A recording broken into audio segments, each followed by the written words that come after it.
Praise the Lord, shalom, hallelujah. Jesus loves us so much. ఈరోజు పరిశుద్ధ గ్రంథం నుండి అద్భుతమైన వాగ్దానం యేసయ్య మీ అందరికీ ఇస్తున్నారండి.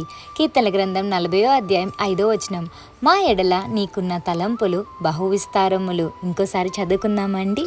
మా ఎడల నీకున్న తలంపులను బహు విస్తారములు. ఆమేన్.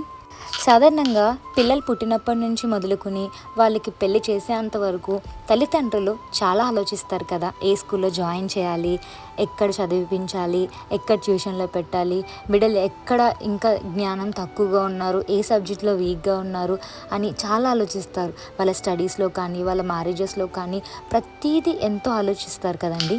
మరి మీ బిడ్డల్ని మీరు అంత ప్రేమించి అంత ఆలోచిస్తున్నప్పుడు పరలోక తండ్రి ఇంకెంత ఆలోచిస్తారండి. అందుకే అంటున్నారండి, మన ఎడల యేసయ్యకున్న తలంపులు చాలా అండి. ఎంత ప్లాన్స్ చేస్తారంటే మనం ఎంత హ్యాపీగా ఉండాలో యేసయ్య అలానే ప్లాన్స్ చేస్తూ ఉంటారండి. బైబిల్లో ఒక ఎగ్జాంపుల్ తీసుకుందామండి. దావీదు గారు, మీ అందరికీ తెలుసు కదా. దావీద్ గారు వాళ్ళ ఫాదర్ దావీద్ గారికి ఒక మాట చెప్పారు. ఏంటి? ఆ గొర్రెల మందలను కాయమని చెప్పారు. అప్పుడు దావీద్ గారు నేను చెయ్యను అని చెప్పలేదండి, అలానే చేశారు. వాళ్ళ తండ్రి గారు ఏదైతే చెప్పారో ఆ గొర్రెల మందని కాయడం జరిగింది. అక్కడ తండ్రి చెప్పిన మాట దావీదు గారు విన్నారు అంటే అక్కడ ఆ చైల్డ్ ఒబీడియంట్ కదా. అలాగే మన జీవితంలో కూడా యేసయ్య మనకి ఏం చెప్పారండి? నిన్ను వల్ల నీ పొరుగు వారిని ప్రేమించమన్నారు కదండి. అంటే యేసయ్య చెప్పిన ప్రతీదీ కూడా మనం ఒబే చేయాలండి. అప్పుడే యేసయ్యకి మనం నచ్చుతాం.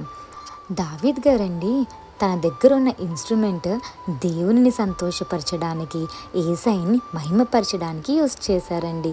తన టైం ఉన్నప్పుడు అలా దేవుని మహిమపరుస్తూనే ఉండేవాడండి.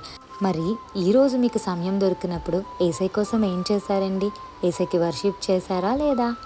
ఒక్కసారి మిమ్మల్ని మీరు ప్రశ్నించుకోండి. బాధలో ఉన్నప్పుడే యేసయ్య దగ్గరికి వెళ్ళడం కాదండి, అన్ని సిచ్యువేషన్లో యేసయ్య మిమ్మల్ని ఎలా ప్రేమించి విడిచిపెట్టుకుంటుంటున్నారో మీరు కూడా యేసయ్యని అలానే జ్ఞాపకం చేసుకోవాలండి. దేవుడు తన ప్రవక్తని యెషయా గారి ఇంటికి పంపించడం జరిగిందండి. పంపించిన తర్వాత తన కుమారుని తీసుకురమ్మని ఆ ప్రవక్త గారు అడగడం జరుగుతుంది. అప్పుడు యెషయా గారు అంటారు, ఇదిగోండి 7 వీళ్ళు అని చెప్తారు. అయితే ప్రవక్త గారు ఇంకా ఎవరైనా ఉన్నారా అని అడుగుతారు. అప్పుడు మరి దావీదు వాళ్ళ తండ్రి గారు ఏమంటారంటే, ఉన్నాడు, ఒకడు చిన్నవాడు ఉన్నాడు, వాడు గొర్రెలు కాయడానికి వెళ్ళాడు అని చెప్పడం జరుగుతుందండి.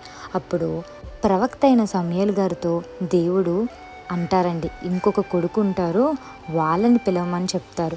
అప్పుడే సమూయేలు గారు మరి దావీదు గారు వాళ్ళ నాన్నగారితో చెప్తారు పిలవమని. అప్పుడు దేవుని ఆత్మ ఎంతో సంతోషంగా చెప్తుంది, సమూయేలా ఈ చిన్నవాడిని అభిషేకించు అని. అప్పుడు సమూయేలు గారు అభిషేకించడం జరుగుతుందండి. అప్పుడు గొర్రెలు కాసుకున్న ఈ యొక్క దావీదు ఏమయ్యారండి? రాజుగా చేయడం జరిగింది. గొర్రెలను మేపేవారిగా కాకుండా రాజుగా చేయడం జరిగిందండి. యేసయ్యందు భయభక్తులు కలిగి, యేసయ్యందు నమ్మకం కలిగి జీవిస్తే దేవుడు మంచి ప్లాన్స్ మీ జీవితంలో కూడా నెరవేరుస్తారండి.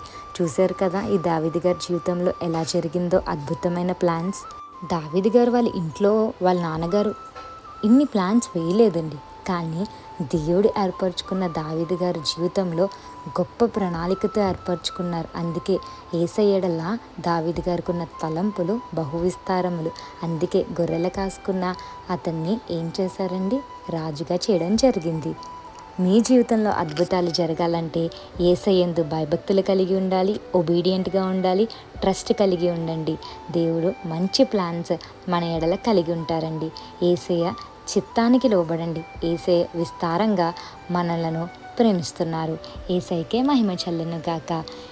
Have a blessed day in Christ Jesus. Jesus loves you so much.